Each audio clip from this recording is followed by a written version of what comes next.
ఏపీలో 2019-2024 మధ్యకాలంలో వైఎస్ జగన్ పాలనలో పనిచేసిన అధికారులకు తిప్పలు తప్పడం లేదు. అప్పట్లో అధికారులుగా ఉండి చట్టాన్ని సమర్థంగా అమలు చేయకుండా నేతలకు సలాంలు చేయడం, వారి మెప్పు కోసం చేసిన తప్పులు వారి పాలిట శాపాలుగా మారాయి. మదనపల్లె ఫైళ్ల దహనం కేసు, నటి Kadambari Jethwani case, ration mafia case, Tirumala కల్తీ నెయ్యి case, AP liquor scam case, ఇప్పుడు YCP MLC Anantababu driver Subrahmanyam హత్య కేసు, ఇలా ఏ కేసు తీసుకున్నా సూత్రధారులు సేఫ్గానే ఉన్నారు. మధ్యలో బలవుతున్నది మాత్రం అధికారులు, పోలీసులే. ఆరోపణలు వచ్చిన నేతలు మాత్రం సేఫ్గా ఉన్నారు. వారిని ఏ చట్టం టచ్ కూడా చేయడం లేదు. తాజాగా కాకినాడకు చెందిన దళిత యువకుడు వీధి సుబ్రహ్మణ్యం హత్య కేసులో ప్రధాన నిందితుడు వైసీపీ ఎమ్మెల్సీ అనంతబాబుకు అనుకూలంగా వ్యవహరించిన నాటి పోలీసు అధికారులపై సస్పెన్షన్ వేటు పడింది. నాడు నిందితునితో పోలీసులు కుమ్మక్కైనట్లు కనిపిస్తోందని, వారిపై ఇప్పటి ప్రభుత్వమైనా చర్యలెందుకు తీసుకోవడం లేదని సుప్రీంకోర్టు ఘాటుగా వ్యాఖ్యలు చేయడంతో ఉన్నతాధికారులు స్పందించక తప్పలేదు. ఈ కేసులో పరిపాలన, పర్యవేక్షణ లోపాలకు బాధ్యులుగా పేర్కొంటూ నాడు డీఎస్పీలుగా పనిచేసిన వి భీమారావు, పి మురళీకృష్ణారెడ్డి, సిఐ ఆకుల మురళీకృష్ణ, ఎస్ఐఎన్ సతీష్ బాబును సస్పెండ్ చేసింది కూటమి ప్రభుత్వం. డ్రైవర్ సుబ్రహ్మణ్యం శరీరంపై రక్తపు మరకలున్న అనుమానాస్పద మృతిగానే కేసు నమోదు చేశారు నాటి పోలీసులు.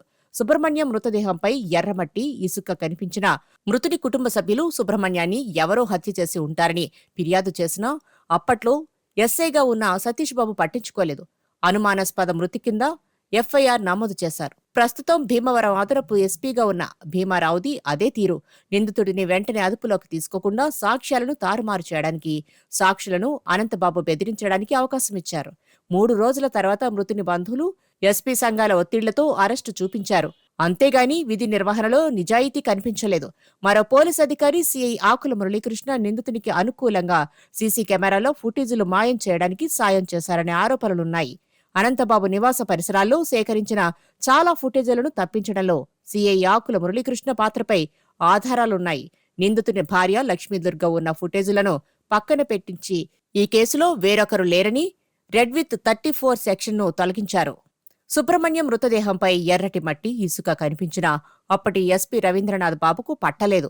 అపార్ట్మెంట్ గేటు దగ్గర అనంతబాబు గారు క్షణికావేశంలో తోయడం వల్ల పడిపోయి చనిపోయాడని చెప్పారంటే వైసీపీ నేతలు, పై అధికారుల ఒత్తిడి ఏ పాటిదో అర్థం చేసుకోవచ్చు.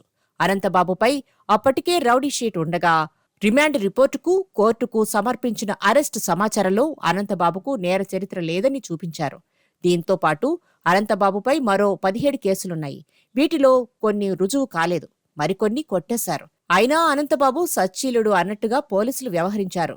కేసు విచారణ అప్పటి ఎస్పీ రవీంద్రనాథ్ బాబు, ఏలూరు ఐజీగా పనిచేసిన పాలరాజు పర్యవేక్షణలోనే సాగింది. అనంతబాబు హత్య చేసినట్లు ఎస్పీకి తెలిసినా రోడ్డు ప్రమాదంగా చిత్రీకరించడం, శవ పంచనామాను కప్పిపుచ్చేందుకు ప్రయత్నించినట్లు తెలిసింది.